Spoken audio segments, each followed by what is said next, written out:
Vanaand kan ek nie bid nie, Abba. My woorde vries in my keel, soos my trane. En net nou se koue wind waar die druppels sagkens het gestol. Soms is die son net te helder, die maan net te donker, die see te diep, my bene te droog. Dis dan dat my rooi see split, maar die walle breek plek, my voete word nat, my staf krom, soos my asem, en verlange run ek in bruil. Tog vrees ek nie, ek verdamp net, skeure in rotse bly stikkend.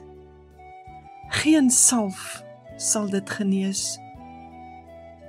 U alleen kan die brug bou, die aarde lap, my hervorm en lief hê.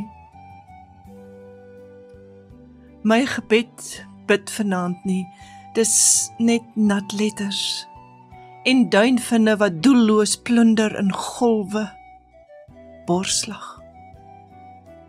Abba, ook die taal verstaan u. Ek kan net wees in wat ek is as die wind my insluk, my laagwatermerk afpen en wag, afwagtend vir hande om my wange te verwarm. U sal weer die visse laat wy.